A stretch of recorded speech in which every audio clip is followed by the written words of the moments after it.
Hello, everyone. On today's episode, we're going to discuss real estate and financial independence in uncertain times. We're going to take a look at the elephant in the room. Is it different this time? And if you're trying to break into real estate, what would that look like? We invited Coach Carson back on the podcast, and we're going to dive into maybe some of those uncomfortable questions and see what does it look like for someone breaking into real estate or expanding their real estate empire in 2022 and beyond. Welcome to the Ultimate Crowdsourced Personal Finance Show. This is Choose FI. You're listening to Choose FI Radio. The blueprint for financial independence lives here.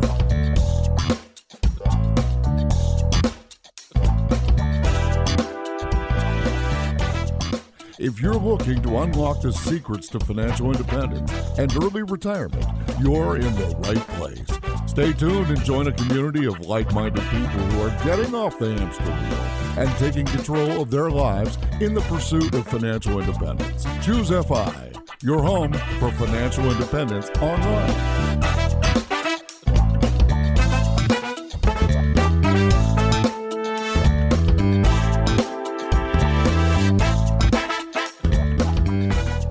All right, guys, very excited to dive into this week's episode. And to help me with this, I have my co-host Brad here with me today. How you doing, buddy? Hey, Jonathan, I'm doing quite well. Yeah, it's great to have Chad back on the show. It's been a couple of years, and he's one of the good friends, certainly, of our podcast. So it's always nice to have him back. And you and I have been talking about, hey, what do we want to talk about in the upcoming days, weeks, and months? As you said, this is uncertain times. That's what it feels like, right? And certainly there are many real estate investors in our community who want to ask these questions. And I think you and I can bounce these things off of Chad and just find out, hey, what is going on in this community? And Chad has over 100 doors, as they say, right? He has 100 plus real estate investments, and he teaches people all across the world. So who better to ask? So Chad, with that, welcome back to Choose FI. It is great to be back, guys. Thanks so much for having me, and definitely some interesting times in the market to have some discussions around. So I had a chance to talk to this couple here in Richmond, and, the real estate investors, they have several single family properties, and they said, we're just going to wait on the sidelines right now. And that's great if you already have, a certain number of properties. But if you're trying to break in, I can imagine that's a frustrating thing to contemplate. Oh, we missed our chance. I just want to explore that because there are variables at play now that are not applicable when you're thinking about like record low interest rates for the last decade plus. Yeah, I think the biggest change I've seen, and I've been investing since 2003. So when I got in the market, it was sort of the run up before the last Great Recession. And interest rates weren't quite as low as they've been in the last couple of years, but they were low. And I think the thing that most real estate investors always gravitate towards, like the physics of real estate investing, is the mortgage market. Like it all revolves around that because most people, especially when you're getting started, use some form of debt. So just the elephant in the room with real estate investors and really all real estate right now is that last year, interest rates were 3%. You could get a 3% 30-year mortgage. And today, 5.5% to 6%, maybe over 6%. And so when you have a 3% increase in the interest rate on a mortgage, and so people have been, the prices were really high before. How do I get in the market? The prices are high. Now the prices are still pretty high, and you have really high interest rates, which with real estate investing, cash flow is the key. And no matter what market you're in, you always have to break even and pay your mortgage. So that's probably the argument. Some people are saying, I want to sit on the sidelines because how do I make this work with mortgage rates so high? And I have some ideas around that, but I think I just explain the problem to explain the thing that's on people's mind. That's it. That's the number one thing. Right. So if we're identifying the elephants in the room when it comes to space, we have home appreciation, which has been off the charts over the last 2 years specifically, but you could go back and over a period of 5 years or so and really just see, these homes just racing away in valuations. And then you have, on top of that, as you pointed out, interest rates just in the very short term have trended in a very expensive direction if you're a real estate investor. And at the same time, so all of those are happening at the same time, there's not a lot of inventory. Those are the three: low inventory, high interest rates, and high valuations or high, appreciation on the current inventory that's left. Yep. And if all three of those things were always constant, it's definitely more difficult as a real estate investor because you want to buy inventory. You want to buy, whether you're buying one property a year or 10 properties a year, you have to go out and acquire good deals, like deals that make sense as an investment. The thing that will be interesting to see, and I'm going to say up front, I'm a very bad predictor. My style of real estate investing is more, let's pay attention to what's happening right now. Kind of like you're in a football game or something. You're like, pay attention to what other teams doing in this moment. Don't try to predict what they're going to do in the fourth quarter. I want to see what happens. I'll be curious to see, because when interest rates are so high in real estate, so the pricing is so correlated to that, then what do prices do? Are they going to just stay flat? Do they soften a little bit? I think that's what a lot of real estate investors are anticipating. Like, all right, maybe now, even if they don't go down a lot, could I avoid having to bid against 15 people to buy a property? Like that's kind of the reality, which is a weird reality. In my 20 years of real estate investing, I've seen competitive moments, but the last year and a half have been the most competitive for people that I've seen as real estate investors. And that's not going to last forever. That kind of dynamic, that is a very, very strong seller's market. There's a ton of weird, complex things that go on in the economy that kind of cause that kind of situation. But what I pay attention to as a real estate investor is just like any investor, there are fundamentals that haven't changed. They haven't changed last year. They didn't change 20 years ago. Those fundamentals are, what is the location where you're investing? What are the fundamentals of the economy where you are, of the local neighborhoods? Why do people want to live there? And you choose locations that you really love. And then you have to make the numbers make sense in addition to those great locations. And so the interest rates have changed the kind of numbers dynamic, but there's still ways you have to get a little more creative. You have to think outside the box. You've got to look at alternative financing sources. So there's always a way to buy real estate investing. The key is kind of how do you adjust your strategy given like the current dynamics of the market that you just explained. Chad, I certainly want to ask about the fundamentals and looking at it as a business. But first, just to that point of that sentiment changing, right? And that's like a very nebulous thing, but you kind of feel it. And you, who have been in this industry for 2 decades nearly, I'd be curious when you're saying you're potentially seeing people sit on the sidelines and maybe wait, what's going to happen with home prices? Is there any way that you can gauge that other than just a feel? Because I think a lot of people are sitting out there saying, is it really going to change? Are these interest rates going to lower prices? What would you look for if you were just giving advice to somebody and they don't have the 2 decades of experience that you have? Is there any way somebody could figure that out on their own? Yeah, I mean, the great thing about statistics these days is a lot of the most important statistics in real estate are free. And so you can look on Redfin, you can look on Zillow. I'll list a couple highlights of ones that I think I pay attention to in a local market just to judge, hey, am I in a strong seller's market or is it shifting towards maybe a buyer's market? A couple of the key ones are days on market. So if you look at the amount of time an average property in your market is listed before it sells, that is a really big indication. Like when I first started investing in 2003, 4, and 5, 60 days would have been typical that somebody would list a house and then 60 days later it's sold. The last year or so, it's been 17 days. So it's been like you put it on the market, the thing closes in like 2 or 3 weeks. That's unbelievable. So if you're paying attention to your market, I've been noticing just a little bit. There's just like the beginnings of perhaps a change that instead of 17 days, now we're looking at like 21 days in some markets. So that's a change you can pay attention to. The other thing to pay attention to is the percentage of list price. If you're looking at what houses are selling for, it's been unusual in the last year or two that most houses sell for above asking price, like 103%, 104%. And typically in the past, it was more healthy market. You might have 97%, 95% of the list price. So those are just a couple. There's other indicators, but those are indicators that show whether you're in a seller's market and a buyer's market. And it's so micro local, like Richmond, where you guys are, Clemson, South Carolina, where I am, or San Francisco, California. Every single market, irregardless of the interest rates, has their own dynamic of supply and demand. And so as an investor, you really want to pay attention to that. Not necessarily to say I'm going to get off the sidelines, because I'm kind of more of a dollar cost averaging and real estate fan. Like I think you should always be making offers if you're an investor. You should always be looking at properties. You might buy fewer properties in a really high market like we've been in, but you should still be making offers because trying to get started is like a really slow moving engine to get your real estate investing venture started. So you just always need to be looking, always need to be making offers. But if you see some of those indicators, you might want to start dropping your offers more, be a little bit more aggressive, notice that the market's shifting a little bit. And that's what I'm looking out for. So let's move down through these so that's like just what is my local market doing? And there are a couple indicators that you mentioned. How many investors are competing? What is the, average offer? How long is the house on the market? A few of these. I wanted to talk just for a second about interest rates in general, because while a lot of us think about these historically low interest rates, those interest rates that we have in our minds, just because as individual homeowners, we're potentially more familiar with them, are exactly that. They are mortgage rates that are offered for a primary residence And that's not the same as what a real estate investor would have expected to get even over the last like 5, 6, 7 years.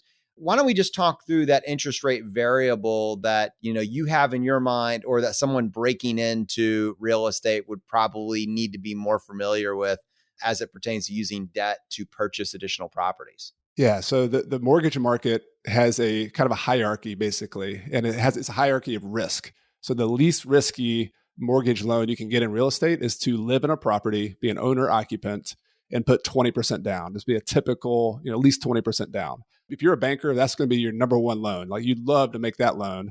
But then as you go up the risk scale a little bit, you start looking at real estate investors, people buying single family houses as a rental property, or buying a duplex or a triplex as a rental property. And that's always going to be a little bit higher interest rate. So even if you have good credit, even if you have 20 to 25% down, at a minimum, you're probably going to pay 0.5% higher on an interest rate for an investor mortgage than you would with an owner-occupied mortgage. So even when interest rates for an owner-occupant were 3% last year, you're probably going to be 3.5%, maybe 3.75 as an investor. So that's kind of the starting point to keep in mind, is that you are just naturally a riskier loan.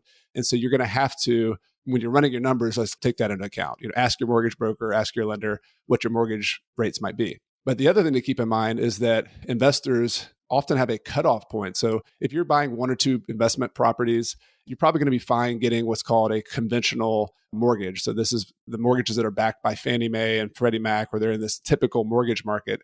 Those are your best loans. Those are the lowest interest rates. But after a certain number of loans, banks get a little bit squeamish about investors. They want to make sure you have more reserves. They're going to be much more strict with how you're borrowing. And so as you get to maybe 3 loans, 5 loans, maybe maximum 10 loans, you're going to get cut off as an investor. And so then you have to start looking outside of that conventional mortgage market to the commercial mortgage market, or to seller financing, or to private financing. And those interest rates are always going to be higher than you could get on a conventional loan. So that's sort of an abbreviated kind of look at the entire mortgage market, but kind of starting with that owner-occupied loan and then moving up will be kind of the tiered interest rates depending on who you are and who you're borrowing from. Yeah, I love thinking about that as a hierarchy. That makes a lot of sense to my brain. So thank you, Chad. But I guess I'm curious about that squeamishness. So you're saying, okay, eventually you're going to get like cut off, and you don't know what the number is, 3, 5, 10 loans, something like that on the conventional financing. But realistically, how does that work? Because I'm thinking in terms of, I'm sitting in the audience, is it, if I have these in an LLC, does it matter? If it's in my personal name, does it matter? Like, how is this looked at in totality in terms of that getting cut off? Yeah, the bank, when they give you a loan, whether you get it in an LLC in your business or not, almost always they're going to look at you personally. They're going to look at your personal balance sheet. They're going to look at your personal credit. And so, for example, I'll give you an example with me. I have a lot of properties, and even someone with a pretty large net worth with pretty good income flow, they would look at me and say, hey, you've got over 10 mortgages, for example. We don't even want to give you a conventional loan. So I have to disclose to them, hey, here's my balance sheet. Here's what I've got. And a banker is going to know everything about you. Like if you're uncomfortable getting naked financially in front of somebody, like the bank, they know it all. And there's pluses and minuses to that. I mean, the bank wants to understand their risks. They want to understand who you are, how you pay things. And so they get squeamish. And this is a good lesson for all of us about changing markets, because if they're an experienced banker, they've seen what happens when the market changes. They see that the investors who aren't well capitalized, who don't have a lot of cash reserves, the investors who are being too aggressive, they're buying too many properties too fast. They might be a great entrepreneur, but the banker is going to get squeamish because they know those are the ones who are probably extending themselves a little too much. So if you want to make yourself the best borrower possible to make sure you can get loans, having large cash reserves is a big deal. Having good credit, obviously, is a big deal. But also understanding the fundamentals of real estate and making sure each property you bring to them, for example, has a good cash flow. The banker is going to look at that. They're going to say, okay, your payment to me is $2,000 per month. I don't want to have a rent that's $2,000 per month. I need to see that there's a margin there, a cushion. Because if things go badly, like they did in 2008 and 2009, the bank might have to take that property back. And they want to understand like what their position would be if they had to be you. Like if they had to take over this property, they're going to now be the investor. And they're very gun shy about taking back properties that wouldn't make sense as an investment. So, Chad, just to kind of dial in on that a little bit, because again, for someone brand new to real estate, okay, I want to buy 2 properties. I understand that it's all coming back to me personally when the banker is looking at the loan based on what you just said. But does the whole LLC, does it matter? You hear these buzzwords, right? Like, would you put everything in one business, if you will? Do you split it up? Like, how do you advise people to think about that? And I guess, does it ultimately matter is the larger question. Yeah, I mean, let's go to the brand new beginner scenario, because I think that's the most relevant when when they're just trying to get their head around this. I mean, ultimately, like, I'll tell you what I do. Like, I have properties in an LLC, which is a separate business. So it's not me personally. This is a separate business with a separate bank account, with a separate tax ID number. I mean, we could have 5-hour conversation about asset protection and whether you should or shouldn't put it. Most asset protection attorneys, if you go pay them thousands of dollars to have a conversation with them, are going to tell you, hey, an LLC or a separate corporation is going to be a smart thing to do to hold your business in. So like, ultimately, that's probably where you want to be. But if you're just getting started, like, I help a lot of new investors buy that first property or two. If you're doing a house hack where you're just moving into one unit and renting out the other, you're not going to put that in an LLC. You're probably going to be putting it in your own name because, number one, you're going to be living there. And number two, the bank wants you to have it in your name in order to borrow the money. And they actually require the deed to be in your name to start off. So that's part number one. Like, so I wouldn't worry too much about it as a new investor, because you can get so worried about all of the details of, well, what asset protection, what do I need to do this and this and this? Probably just need to buy a property and just get that done. And you also need to just think about some of the other basics, like to get insurance, have insurance in case the property burns down. And you also get liability insurance, which is a big, big deal. Like, more than LLCs, more than anything else, liability insurance. I've never had to use it, knock on wood. But if you did get sued for something frivolous, or some issue happened where you, in good faith, where you thought you were maintaining the property, but they stepped through a deck and really hurt themselves in the backyard. Nobody wants that to happen. But what if they had huge medical bills, or what if something really bad happened? You would at least have some kind of backup, some protection, or at least your insurance company could hire an attorney to defend you, like in that case. So that's the big deal. Like, number one, buy a good property. Number two, get financing that makes sense. And we talked about that and how banks are going to want to require you to have a property where the income from the property covers the mortgage and then some. Like, that's the most important thing, because I've seen in 2008, 2009, multiple investors go out of business because they couldn't make their mortgage payments. But I very rarely, I haven't heard of yet, I'm sure there's somebody who's gone out of business because they got sued into oblivion because of lawsuits and things like that. So that's not saying that's not a risk, but the biggest risk you could have as a real estate investor is not being smart with your cash reserves, not being smart with your financing, which is what we're talking about here. And so that's why it's so critical to make sure you buy a property that has a good match with the cash flow and the financing. Yeah, that is brilliant back to basics, sage wisdom. So thank you for that, Chad. And I guess on the other side, right? So we're talking about the hierarchy, and you obviously are not a beginner investor. You have 110 doors between you and your business partner. And like you said, you have a net worth, a significant net worth, you have cash flow, you've got a business, right? You've got a great business here. But yet you still talked about those conventional banks getting squeamish, as you say. What do you do? Do you even go to a traditional bank anymore? Do you have, where do you fit in the hierarchy, even based on your experience and the number of doors you have? Yeah, this is where the conversation gets interesting, I think, for the moment in time where we are right now, because I sort of had some accidental luck when I first started investing, in that when I got into investing, I didn't have a job. Like, I was just being an investor full time. So I was out of college, I was flipping houses. My business partner had an internet business back in 2003, which was like, nobody knew that could be a good thing, at that point. So neither one of us were bankable. And so we had the bad luck at the time of not being able to get a lot of bank loans. So it wasn't that we didn't want to, like, who wouldn't want to get the lowest interest loans that you could? It was just that we had to look outside the box. We had to look outside to other sources. So we personally, for the most part, I'd say 95% of the loans we've acquired over the years to acquire properties have been either private money. So just going to an individual who has $100,000 in their retirement account or $100,000 in the bank, and they want to loan some money to me as a real estate investor and make interest. That's been like the number one source for us, is just going to an individual.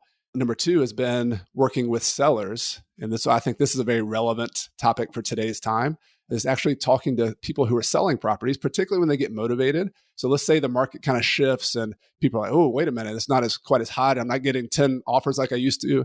Sellers will be much more open to more creative solutions. Not all sellers, but if you're looking for somebody, for example, who moved across the country, they now need to sell their house. They don't want to rent the house. They're just kind of in this little bit more motivating situation.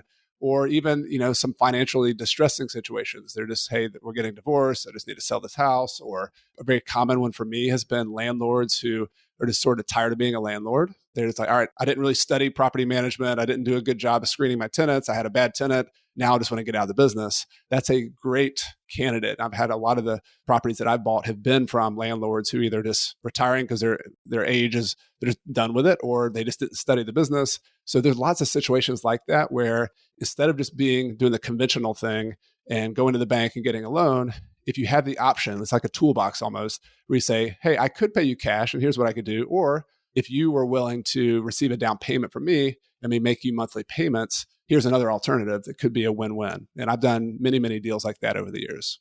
When you think about the different types of ways that people get involved in real estate, I go back and think about one of your early ones and kind of one of your advice to your younger self being like the house hack as just a massive force multiplier for what you could pull off. And then maybe as an extension of that, there's that acronym. Is it called BRRRR? Yeah.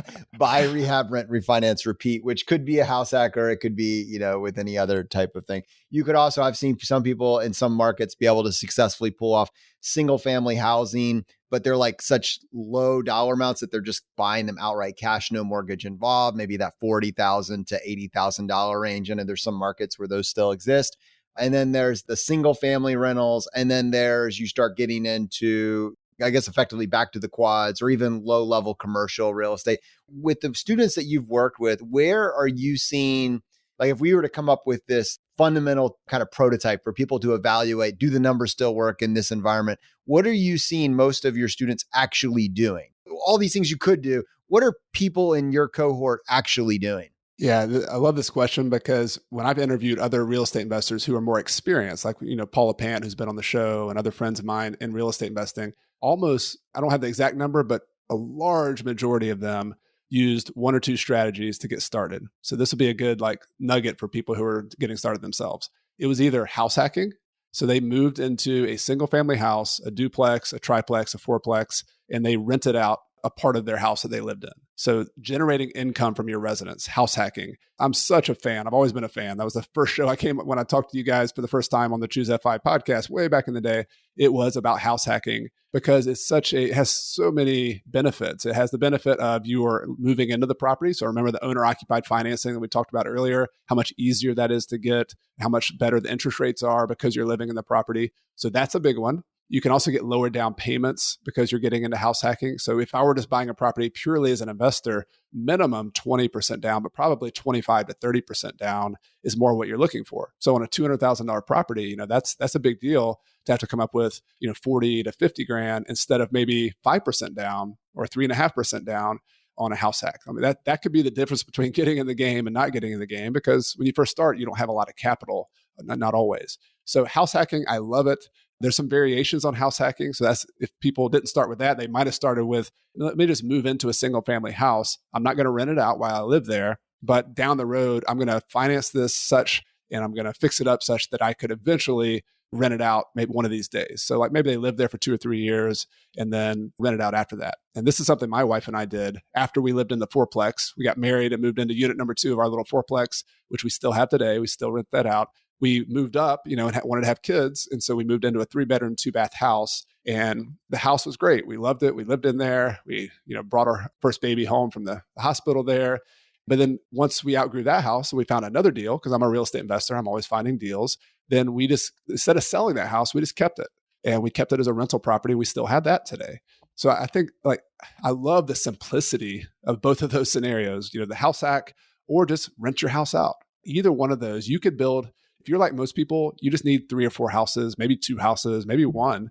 And that's all you need to do. You could just do that strategy once, twice, 3 times, and you're done. And I think that's missed sometimes, because a lot of real estate investing advice is, hey, let's buy this huge, empire of properties and build, even me, I'm kind of reticent to talk about 110 units because that's not relevant to everybody. I've been doing this full time for a long time, but most people I work with are the small and mighty real estate investors. They're the people who just need those 3 properties, those 5 properties, those 10 properties. You can accomplish 100% of all your financial goals just with that. And I think that's something that we all need to keep in mind. In terms of interest rates affecting the fund. Like Brad talks about this often, the business of real estate. Like if you treat it like a business, this is an incredibly, viable tactic and strategy. It's not speculation. It's not, it's a business model and the numbers need to work. But there's some unknown variables that have been introduced in terms of, future interest rates. We don't know what they're going to do and they've changed. And I guess the question in my mind is, how is that affecting, you as an individual landlord, but also like a lot of these strategies involve at some point refinancing out and potentially then allowing you to scale. What if your current mortgage, is the cheapest mortgage you will ever gotten? And then, if your entire strategy is based on the eventual refi, if that does blow up or has blown up or has really complicated the fundamentals of a business opportunity, what does that mean in terms of, you using this as this one strategic operation and you got here, but now the rest of your strategy is kind of like at the wayside to some varying degree. Your thoughts on that? Yeah. You mentioned the strategy called the Burr strategy earlier, and it was a great strategy for the times. I'm not saying it's not going to be good now, but it's just for people who've never heard of that. It means you buy a property, you remodel it because usually a fixer-upper, and then you get it rented out to a tenant, and then you refinance it, usually 3 to 6 months after you buy the property. And typically you would refinance it at like 3%, 4%. And because you bought a property where the income from the property is more than what the cost of the property is, you have a cash flow there. You have a positive cash flow when you refinance it. Like that's the whole essence of the Burr strategy. And it's great. It's a great way to recycle your capital, keep moving forward. The problem is though, like the interest rates are higher now. So the dynamic has shifted a little bit. And so this is why when I mentioned getting creative earlier, this is something I had to deal with early in my career. This is something that if people who are listening to this or, were investing in the early 1980s and late 70s, the interest rates, the normal mortgage interest rates got up to 18%. That's I mean, just let that soak in for a minute. 18%.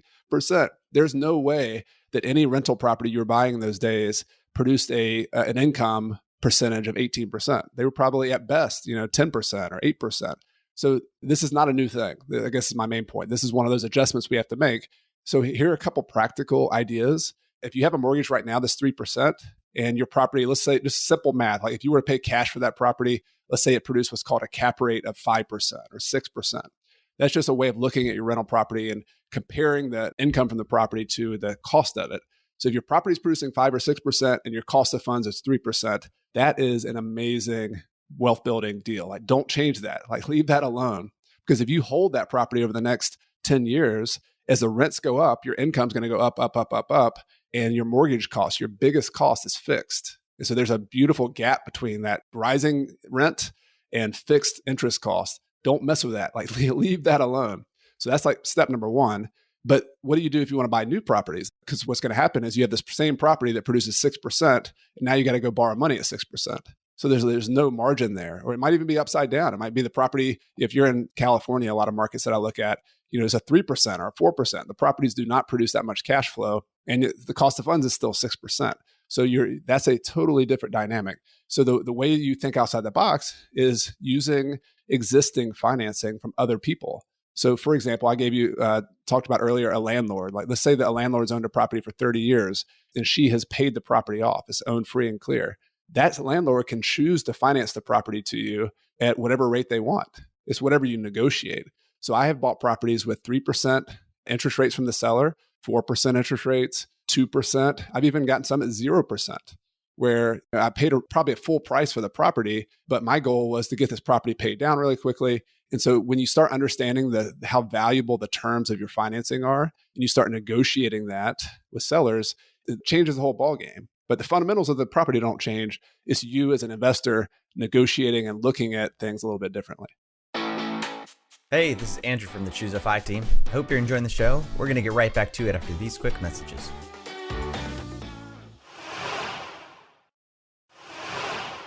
All right. So there's two different things that you've said here that I think, are really important for people in terms of thinking outside the box. And one of them is, and it's very scary, but it's this idea of finding private money to finance your deals. And one thing I wanted to, if we start with that one, and we'll go to my second point in just a second, but if you're finding private money to help you acquire these deals, private money is by its very nature, I would imagine, more expensive than traditional financing. You're providing a higher rated term because they're taking it out of maybe their very safe but dead, bond fund, and they're rolling a portion of that into your investment. So walk me through what that proposition looks like in terms of them being able to take their money that was in a retirement account and now they're letting it go through? How complicated is that to set up? What are you offering them? And then what are you showing them on paper that makes that look so appealing, in terms of, hey, I believe this is a good investment. This is reliable. Like, how does that math work out on maybe some sort of, back of the envelope real estate investment? Yeah, this is actually the math I had to do in the very beginning because I wasn't a brilliant mathematician figuring this out at 23 years old. But I'm going to give you two scenarios with private lenders that most people could run into because there's a ton of scenarios you can look at. But let me give you two. One is the simplest, is that let's say you have somebody who you meet, and you're typically going to meet these people. They're going to be fellow real estate investors, or they're going to be fellow investors, people who understand real estate a little bit, or they already have capital built up. So if you're a new investor, you want to find somebody who's already accumulated capital. You don't want to try to borrow money from another new investor because they don't have any money either, right? So you need to be, new person who doesn't have as much money with more experienced investor. And so let's say you are at a real estate meetup or you're at your local Choose FI meetup, which I think is a great way to this is another way you can use your networking with some financial benefits. And you tell everybody what you do. Hey, I buy rental properties here and I'm in Greenville, South Carolina. I buy properties here. I buy single family houses. Typically, I buy a $200,000 house that rents for $1,700 per month. You tell them the numbers. And let's just say you tell that elevator speech to a lot of people. And you also mentioned that the way I buy my properties is I pay interest to private lenders. And you see somebody's ears kind of perk up. Oh, that sounds interesting. How does that work? And then you bring up the conversation. Here's a scenario. Here's an example. I bought this property and I put 20% down with my private lender. Now, that's not necessarily what you have to do. Everything's negotiable. But let's say you offered to do that just to have some skin in the game so they know you're for real. And then I paid them 5% interest. And so you explain what that means. You explain how that works. If it's $100,000, that'd be $5,000 per year. And it's just simple interest. I pay you interest on a monthly basis. So 5,000 divided by 12. And you just kind of go through all those numbers and explain that to them. That would be the simplest scenario. And I've done a ton of private lender deals like that where I paid 5%, 6% interest to a private lender. And there are people out there. Now, you might not think that's a typical scenario, but there are people out there who, like you said, Jonathan, have dead money sitting in an account, or maybe they have $1 million, but they want to put $100,000 into real estate and kind of take some off the table from their stock investments or their portfolio of bonds. It's somebody getting, today 5-6% interest is not unreasonable. So that is one scenario. You need to talk to a lot of people, just have that conversation. And so I've done that a bunch. The other scenario, which I think is really relevant for new investors, is you got to get that first investor. And sometimes you have to entice them a little bit. Kind of a cookie cutter that I did early on was I would go to, let's say I'm talking to Brad, and Brad and I are friends. We at our Choose FI meetup, and Brad's not that interested in 5 or 6% interest. He's a little bit more of an entrepreneur. He wants a little bit more of a return. So what I might say is, hey, Brad, what if I find a good deal and it produces 4% or 5%? These days the income's not that great on a property. But what if you bought the property or you loaned me the money on the property and then we split it? We split the upside down the road. So if this property goes up in value, over the next 10 years by $100,000, you'd get $50,000. I'd get $50,000. And then we're going to use the rent from the property to pay the interest to you, Brad, along the way. So there's a little slight variation. Instead of just straight interest, you're basically forming a partnership or a joint venture with your private lender.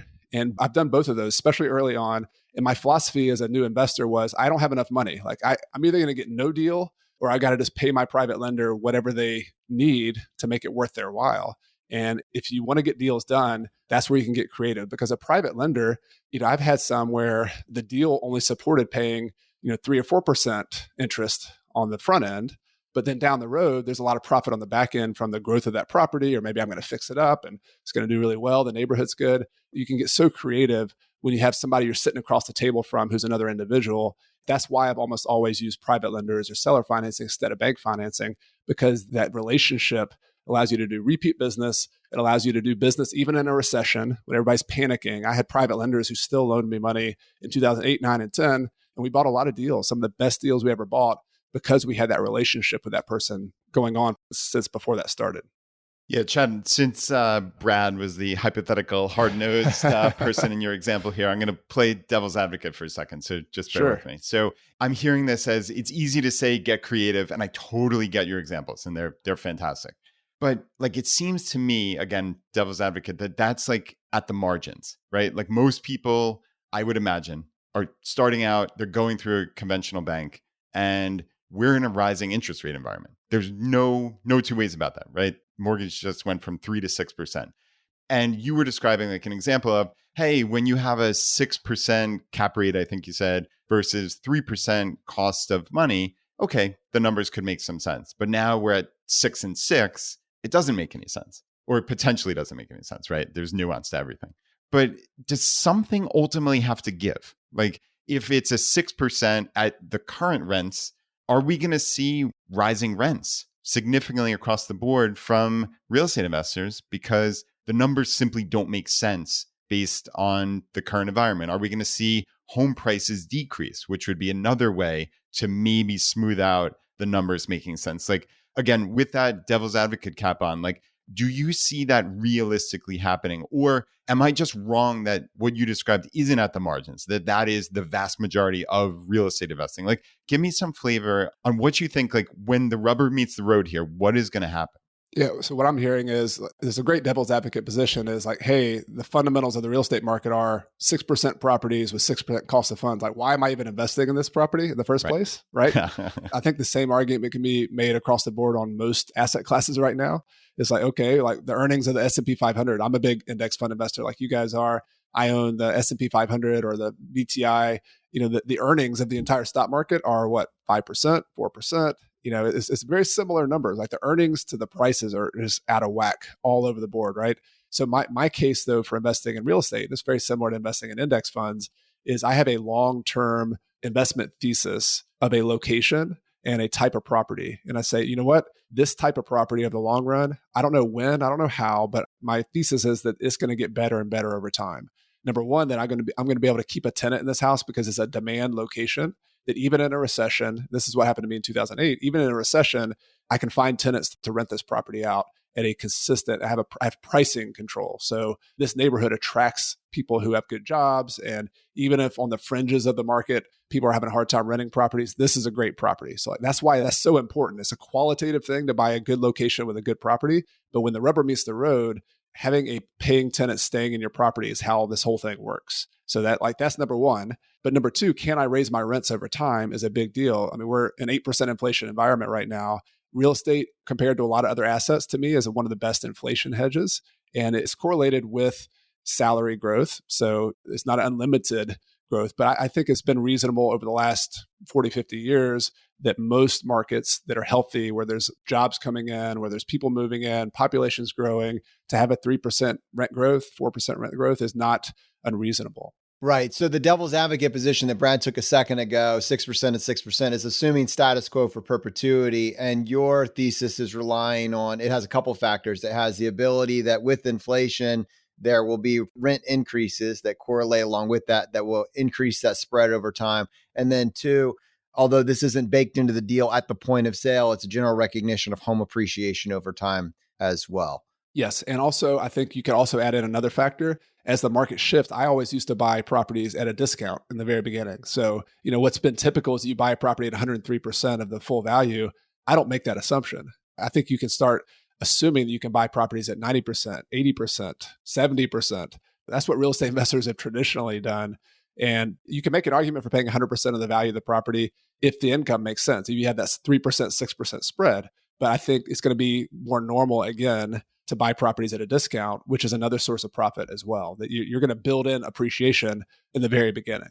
Yeah, that's interesting. So, right. So embedded in there basically was buying at a discount, which makes sense. It goes back to your quote of get creative. I think that extends throughout the entirety of this. But in there, you said, maybe prices are going to go down. Maybe I can get a good deal. I have some pricing control over rent. So it seems as if it would be trending in both of those ways, potentially because you have options in essence. But to me, it goes back to like business fundamentals, because Chad, you know my story from real estate speculation in my early 20s and how I got burned. And it was based on the greater fool theory of, hey, I bought this and I'm going to look to find some greater fool to sell it to for more money. And that is speculation in every sense of the word, utterly ridiculous. But now I understand real estate investing, at least the way that I conceptualize it, has to be a business. And it has to be, okay, the way I look at it is single family rentals is what appeals to my brain. It's just a simple P&L. And help me out here. So like when I think about the 1% rule, right? This is like the back of the envelope math of 1% of the purchase price in monthly rent. So let's say a $100,000 property you could rent for $1,000 a month. Okay, that meets the 1% rule. So that's like 12% gross return potentially is gross return. And then we say, oh, there's roughly 50% in expenses. So that gets you down to a 6% return before any appreciation. So like, okay, that makes sense to me. That's not blowing numbers out of the door here, like amazing, this is some magical investment, but that's a nice solid investment, 6% plus potential appreciation. But if that 50% was, at least how I look at it, maybe dispel my myth here, of that was based on interest rates at 3%. And now potentially that has gone up significantly. Am I thinking about that wrong? Like, is there some magical variable that I'm just missing? Or is that 6% return based, if all else stayed equal? And I understand the world doesn't necessarily work that way, but if all else stayed equal and interest rates just went up, isn't that 6% return by definition going to come down? Not necessarily. Like there's a correlation, but it's a small correlation between interest rates and prices of real estate. So if it were directly correlated, every time interest rates moved up, prices would just crash, right? So like that'd be like a bond. You know, a bond and an interest rate on the bond, they have that correlation that goes up and down, right? Real estate is it's definitely connected to interest rates like we were talking about earlier. Let me give you another example to make this come home a little different. This is not a beginner investment necessarily, but it is possible that, you know, Brad and I we're wanting to invest our cash. We have $200,000 in the stock market. I could take that $200,000 out of the stock market and pay cash for a piece of real estate. And I might be satisfied with a 6% return because, hey, where else am I going to get a 6% return anywhere else? And I have the hedge of potentially it going up in value. I don't like to bank on appreciation, but hey, it could. But this is the crux of the real estate fundamentals business question we're asking right here. Business and investing come down to earnings. It always comes down to earnings. And I've heard Warren Buffett say this over and over again. And it seems like, to me, one of the most valuable pieces of advice he talks about in every one of his annual letters is he's like, oh, I always buy businesses for their earnings. And I want the earnings to go up over time as well. When he buys Norfolk Southern, a big railroad, he's buying it because he has a ton of cash and he wants to have earnings that he can then recycle those earnings to buy something else. And real estate's no different. This is a really basic business. It's that you're providing solid housing for somebody in a good location, and you're going to keep it nice. You're going to maintain it. And over time, you're buying in a location where the supply-demand dynamics are in your favor as a owner. Now, what does that mean? That means typically the population's increasing in that neighborhood, in that area. If I'm buying in Richmond, Virginia, I have to study that market and say, over the long run, is Richmond going to have more demand for housing or less? What's the supply of that housing going to look like? Is it going to be easier to build a house in downtown Richmond or one of the desirable neighborhoods 10 or 20 years from now? Or is it going to be harder to do that? And if I can say it's going to be harder to build properties in that downtown area and it's going to have more demand in the next 10 to 20 years, that's it. Like that is so, it's not very complicated. And the only question we're talking about here is how do you actually acquire that property in a way that makes sense on the front end? Because in the long run, I'm buying it like Buffett does. I'm buying it for a 20-year time horizon to say, is this better than it was today? But in the short run, you've got to make financing decisions, capital decisions that make sense. And that's the challenge we have right today, is that we have to still buy properties that have a margin, a profit margin. And if you're borrowing 100% of the funds to buy your real estate and it costs you 6% to do that, it just makes it, your margins are tighter. So what are your solutions? Your solutions are look at alternative financing sources where you could borrow money at 4% maybe. You know, where I'm talking about seller financing or maybe taking over payments on an existing mortgage or doing lease options. I know those might be on the fringes in a lot of people's minds, but again, the small and mighty real estate investor, you only need one or two deals. Like this doesn't have to scale infinitely. You just have to do one or two of those. And that's the kind of solution I'm talking about, is either getting creative with the private money, getting creative with seller financing, or even if you had to put a larger down payment to make the cash flow work, you're still doing it in a way that makes sense. And then later on, either the rents go up or you have to refinance. If the interest rates go back down, you might be able to refinance.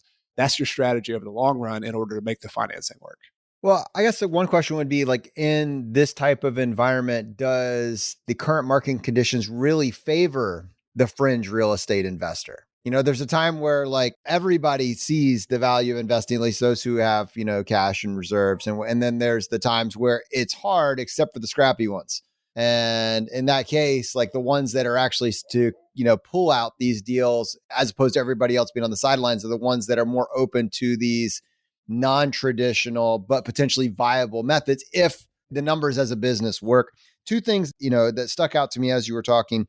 one of them's directly tied is, you mentioned being a real estate investor through 2008, and you were one that I'd be curious if you go back, we're talking about a great recession here. So you have properties going into it, and just walk us through, what you experienced and kind of what those best practices were that allowed you to be a real estate investor on the other side. Because I know there were many real estate investors that hung it up after, 2008, 2009.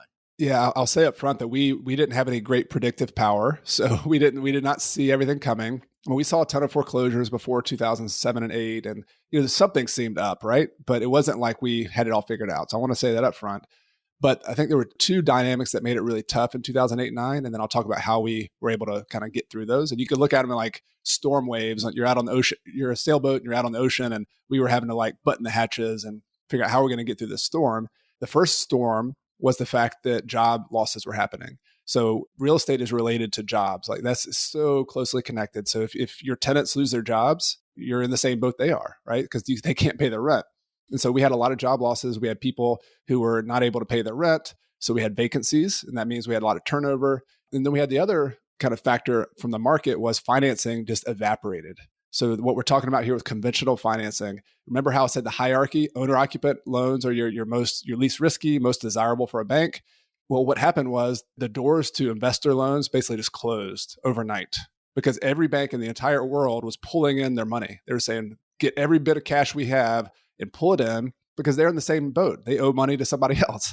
Every bank owes a bunch of money. It's all a leverage game. And so what happens in a down market is when credit tightens, investors are going to lose their lines of credit. They're going to lose their ability to do loans conventionally. So if you're an investor in 2008, 9, and 10, you could buy properties if you had access to your own cash or if you had access to alternative sources of financing. So the big winners in 2008, 9, and 10 were people like me who had sources of private money, and also Wall Street. They were a huge winner because they went out and raised equity. They raised equity money, and they just made a killing buying up whole neighborhoods. And they basically went directly to the banks and said, hey, banks, we'll take 10,000 of your bad loans off your books, and we're going to buy them at 30% on the dollar, 30 cents on the dollar or whatever it was. And that's how a huge transfer of all those foreclosures went to the bank. So those are the two dynamics. Number one, job losses. That was tough for us.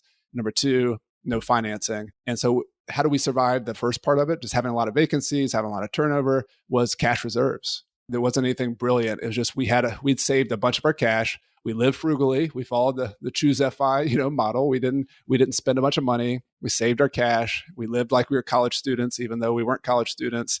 And we had a bunch of cash piled up, and we needed it. We had to dig into that to pay a lot of stuff a lot of mistakes we made, a lot of vacancy. So that's how we, nothing sexy there. But once we survived, after a year or two, we're like, okay, we're good. We're going to survive this. Then how do we take advantage of the opportunity in a recession? And at least in that case, it was the fact that we had alternative financing. So we didn't have to go to the bank to get the money. We could go to our friends, our partners, our private lenders, the sellers, and negotiate a bunch of good deals when other people weren't able to buy as many. Yeah, Chad, I love how you kind of weaved in how financial responsibility matters, right? It really matters. And cash is king. I think a lot of times you're talking about here, having cash reserves made a humongous difference, right? And who knows what would have happened to your business in a downturn if you had no cash reserves, if you weren't following the path to financial independence, right? It's easy to predict what would have happened. And I suspect we wouldn't be having this conversation 14 years later, right? We would have been out of business. I'm curious, do you have a sense of, you hear these kind of horror stories, at least in like the traditional single family home, non-real estate investor, everybody's paying full price in cash for houses now. And you hear that, and it's usually stories, right? But obviously some people are paying cash. Do you have any sense in terms of real estate investing, like what % of people are paying all cash for properties, like historically? Is that something that, like, a stat that's ever crossed your plate? I don't know that stat off the top of my head, but cash is one of those funny words that have a lot of different meanings in the real estate investing world. You think it's pretty straightforward. Like, you think when somebody says cash, they went to the bank and they had $200,000 and they wrote a check out of their bank account.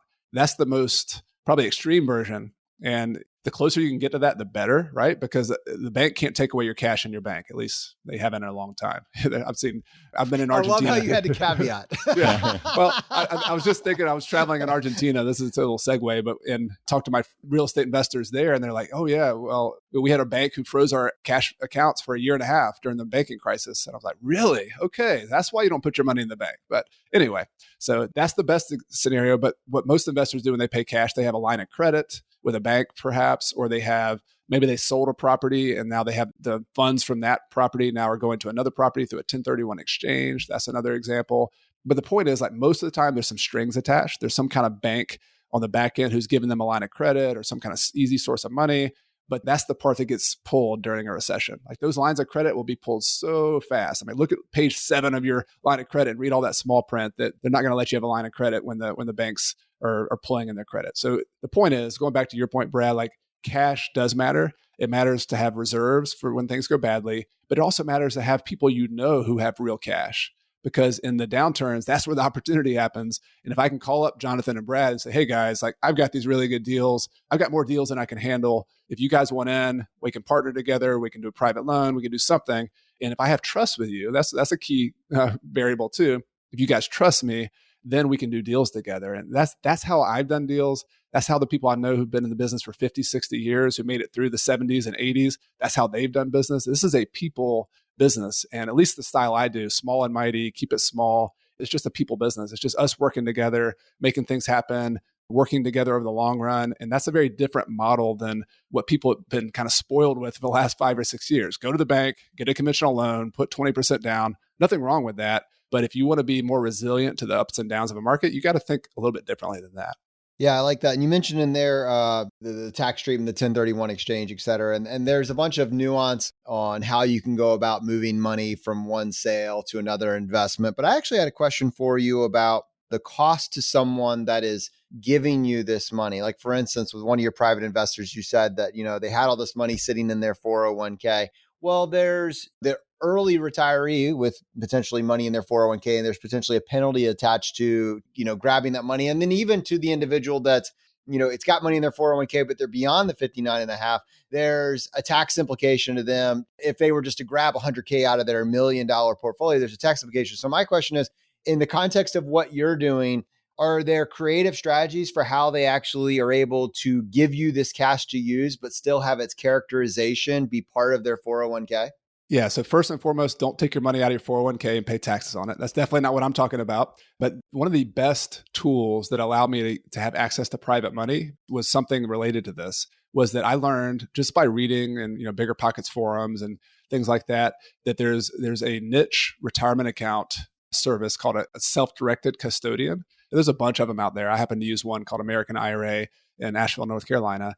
But the cool thing is that you could roll over money from your 401k. So let's say you wanted to invest $100,000 as a private investor to somebody else. You wouldn't have to take all your money out of there or take it out and pay taxes on it. You would just roll it over from Fidelity or Vanguard to one of these niche custodians, who then allows you to loan money to a real estate investor like me or somebody else. That's the key. And the cool thing is, it's just a diversification. Like, all the private lenders I've done that with, most of their money has been in retirement accounts, because they didn't have $100,000 sitting there personally most of the time, but they had $500,000 in their retirement account, and they didn't want to put all of it in the stock market. They wanted to diversify. And so I've done a ton of private money loans with individuals who have those custodial self-directed retirement accounts. And it's been 20 years later, I'm still paying interest to some. We've paid off most of our mortgages on those types of situations, but it's been an awesome way to do it, to build essentially your own bank from people who want to have some alternative investment strategies. I love that. And it really does broaden the conversation that you're able to have. And you can see how some individuals would love to be able to contribute more to their just retirement accounts. That's their focus, but at the same point, have the flexibility diversifying into, some of these into real estate, for example. And then going back to what you mentioned, one of your big tactics in 2008 that allowed you guys to survive and then thrive on the other side. So first, handle the mass wave of, jobs that were being lost and transfers and all these types of things. The chaos, the general chaos that was out there was those cash reserves. So Brad, very quickly, and we did not really do a real estate fundamentals in this episode. We were more talking about the variables, but Brad did quickly drop the 1% rule. And then of the one, you have this $100,000 house, are you able to get $1,000 in month in rent? And then from that $1,000, it's great that you got $1,000, but 50% off the top of that is gone. And I would imagine, talk about that save 50% principle that we see in so many other things. Again, even in real estate, yes, you have this investment and had this $1,000 a month return. 50% of that, you're just blind to it because, Murphy is going to come screw up your front door at some point. And when that happens, you're going to want to make sure that you have these cash reserves. And so having that kind of baked in as your philosophy and then having that track record of being able to show, even with that, I'm still able to generate this sort of return. And here's how we would handle these war game strategies, allows you to have very intellectually honest conversations with these relationships that you're forming, this people business that you're forming, and allows you to be an investor when maybe everybody else is on the sidelines. Exactly. Because people who have money, they earned it the hard way, right? Unless they had a trust fund land in their lap, which is usually not the case. You've had to follow the principles over years and how to save money. You know how to detect BS when you're talking to an investor. So if you're an investor wanting to borrow money from those kind of people, you've got to show them exactly what you're saying, Jonathan, that you run your numbers, you're conservative, you have your own cash reserves. I always used to show my investors, like, here, I'm being transparent financially. Like, you're investing in me and this property. So I need to show you my financials. Here's my balance sheet. Here's my bank account. That's important to me. Like, you have that trust. But then going back to your point, Jonathan, like, as a real estate investor, it's not rocket science, but you do need how to run the numbers that Brad was talking about. You do need to know, what's the 1% rule mean? Or how do you run the expenses on a rental property? Like that 50% he kind of just rattled off there. That's a summary of all the expenses you have when you run a rental property. You have taxes, you have insurance, you have maintenance, you have management fees, you have vacancy. The fact that you're not going to collect rent every single month, you're going to have some vacancy sometimes. You're going to have capital expenses. That roof that is new today is going to wear out in 25 years, and you need to start setting aside money for that roof. And the most experienced conservative real estate investors take into account all of those expenses, and they still make money above and beyond that. And it's a little bit harder. It's harder to be conservative. It's harder to not, I can only spend $25 a month in maintenance. I'll be okay. Or, I don't need to pay a manager, even though, you might want to travel around the world and have to pay somebody else. You can fool yourself on the front end, but once you own the rental property, you can't fool yourself. Those expenses are real. And I've learned that the hard way. I've tried to kind of fool myself into buying a rental property, and then now I'm negative cash flow. Congratulations. You now own this property that's negative cash flow. So if you can learn that on the front end, then it's just some basic math and learn how to run the numbers, you'll be so much better off because you'll have positive cash flow properties, and you'll be able to demonstrate to banks and the private lenders that you know what you're talking about when it really matters. Yeah. And Chad, that's what's so beautiful about this, right? Is there are fundamentals. It is simple math, right? It's not that complex, and there's no magic. I think that's what I get caught up in sometimes with real estate investors. Like on Twitter, we'll see, and I get 25% returns. And they're talking all this magic when if you just look at it as a business, okay, there might be these random periods of appreciation that you can't account for. And nobody's going to cry about that, right? If that happened to you. But if you look at it, like you said, with that conservative nature from the FI mindset of, all right, here's my gross rent, here are my expenses. And these quote unquote rules that we're talking about, the 1% rule, the 50%, these are rules of thumb. Obviously, none of these are rules. They're just back of the envelope things to give you a quick analysis. But when you run the numbers and it's cash flow positive and you have a locked in mortgage, regardless of what that interest rate is, and that's another answer to this, is it doesn't matter what the interest rate is as long as the numbers work, right? So setting up my devil's advocate from before is, okay, yeah, the cost of capital has gone up. Okay, it has, right? You put that into your P&L, and if the numbers work out and you think that's a good enough rate of return, then it makes sense. And if it doesn't, it doesn't. And then that something has to give, like I talked about before. But it's just the reality of numbers. And the beautiful thing to me is there's nothing complicated about it. It's a real simple go, no go. And as you're talking about, then there are ways to get creative. As you said, one of the most beautiful things is this is a people business. That is one of the things that I've gotten from you more than anything, is this is a people business. And you need to be able to get creative. And a lot of that creativity comes from, hey, who do I know? Who can I work with? Who can I get creative with in terms of financing and things like that? And I mean, to me, that's an amazing takeaway. And one other aspect of the people business, Brad, is the unlocking the keys to deals. The math is simple, yes, But the key to unlocking deals are people as well.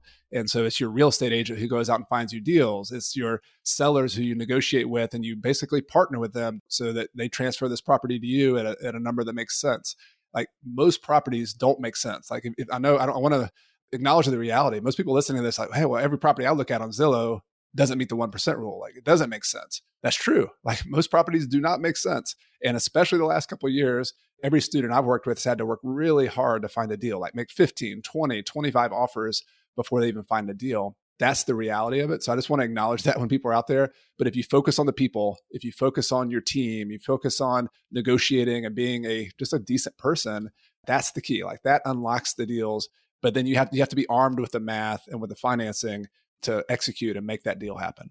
Well, Chad, thank you so much for coming on the show and kind of talking through some of these elephants in real estate investment. And I think these are the types of well-rounded, nuanced conversations that people that are maybe on the sidelines really are forced to think about in an episode like this. And it's helpful as they figure out how to navigate these waters and move forward. Really appreciate you bringing your experience in such an easy to digest manner onto the show today. People listening to this, they want to follow you. They want to find out more, that they're just enjoying this conversation. They want to keep it going. What's the best way to find you? Well, thanks for having me, guys. And every week I publish a podcast episode. So on Mondays, I have a long form, usually interview other people who are just regular investors like we're talking about today. How do they do it? How do they find the deal? How do they run the numbers? And then on Fridays, I have a YouTube channel that I do like tutorials, basically, like, how do you run the numbers? How do you analyze a deal? And like, for example, a couple of weeks ago, I had a duplex that I analyzed, a real property in a local market. And I went through the step-by-step. Here's how I looked at it. Here's what matters to me. Here's the numbers. Here's the spreadsheet I used. So I try to get really practical and just break it down and make it simple, because ultimately my kind of joy with being here and doing all this is other people buying properties and other people having success and joining me on the road and traveling with me. And, I want other people to have financial independence, just the same mission you guys have. I want to help other people do that. Awesome, man. So the podcast is the Real Estate and Financial Independence Podcast by Coach Carson. I hope everybody that you're listening to a podcast now, go onto your podcast player of choice and search and find it. So Chad, real quick, I know in South Carolina at the moment, just got back from a multi-year stay in South America. Where are you guys headed next? Yeah, we like to travel. My wife's a Spanish teacher, and we actually got back in 2018 from Ecuador. Our daughters went to school there. So we've been back in Clemson for a couple of years, but we've gotten the itch post-COVID, and we're going to Granada, Spain for a year. So our kids are going to go to school there. I'm going to do my normal thing with podcasts and things like that from there. And then kids are going to go to school. I have an 11-year-old and a 9-year-old daughter. And so we're going to enjoy living in another country and speaking Spanish and eating some good food and enjoying the Spanish life for a while. That's awesome, man. The financial independence community is lucky to have you. All right, brother. To everybody listening to this, hope you got value from today's episode. And don't be scared. You may not find that perfect deal out there, but what a great opportunity to learn the numbers and figure out what it would look like if you did find it and how you can move a little bit forward if this is your goal. The fire is spreading. We'll see you next time as we continue to go down the road less traveled.